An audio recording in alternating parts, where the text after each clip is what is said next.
आजपासून ब्लॉग सुरुवात करणार आहे या चॅनलवर टाकायला।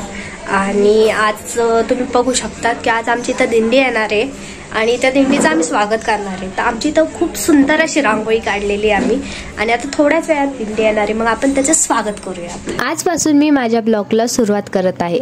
आज ब्लॉग सुरू करण्यामागचं कारण म्हणजे आज आमच्या घरी दिंडीचे आगमन होणार आहे। संत शिरोमणी नामदेव महाराज यांची दिंडी गेल्या अनेक वर्षापासून माळोदेव महाराज यांच्या नेतृत्वाखाली आमच्याकडे येत असते। आज दिंडी येणार म्हणून आम्ही सगळेजण लवकर उठलो आणि आमच्या कॉलनीत आम्ही संपूर्ण साफसफाई करून माझ्या मैत्रिणींच्या मदतीने संपूर्ण कॉलनीमध्ये सुंदर अशी रांगोळी काढली। बाहेरची सर्व तयारी झाल्यानंतर आम्ही स्वतः तयार व्हायला गेलो व तयार होऊन दिंडीची वाट पाहू लागलो। तेवढ्यात ज्ञानोबा तुकारामाचे मधुर स्वर कानावर पडू लागले आणि दिंडीचे आगमन झाले।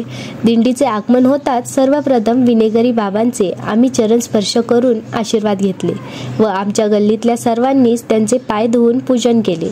विनेची सुद्धा यावेळी पूजा करण्यात आली। विनेला हार, हळदी कुंकू, बुक्का वाहून आम्ही दर्शन घेतले। त्यानंतर दिंडीचे प्रमुख माळोदेव महाराज यांचा सत्कार शाळ श्रीफळ देऊन माझ्या भावाने केला। त्यानंतर दिंडी सोबत असणाऱ्या रथाची पूजा आम्ही सर्वांनी केली व प्रसादाचे वाटप केले। यावेळी दिंडीतील वारकऱ्यांसोबत ज्ञानोबा माऊली तुकारामाच्या गजरात सर्वांनी ठेका धरला व वारकऱ्यांसोबत आम्ही पावलीही खेळलो। तुळशी वृंदावन डोक्यावर घेऊन माझी मम्मी आणि मी वारीत चाललो। त्याचबरोबर आम्ही फुकड्यांचा मनमुराद आनंद लुटला। वेळ खूप झाला त्यामुळे दिंडीचे प्रस्थान पंढरपूरकडे झाले खरे, पण दिंडी दारातून जाऊ नये असं आम्हाला वाटत होतं। वारी आली, वारी आली, माझ्या माऊलीची पालखी आली। माऊली माऊली माऊली माऊली माऊली माऊली माऊली, हो भक्तीच्या सागरात बुडण्यास आलो, माझ्या विठ्ठला भेटण्यालो।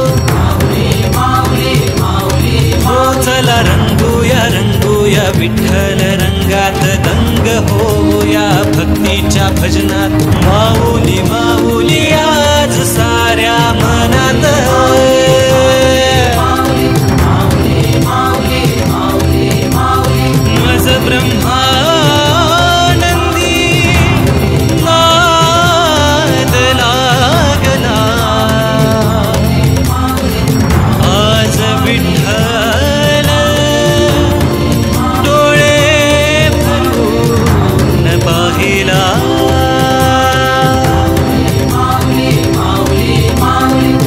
तर तुम्हाला कसं वाटलं दिंडी सोहळा? आवडला ना? तर आजचा ब्लॉग आपण इथेच थांबूया। बाय।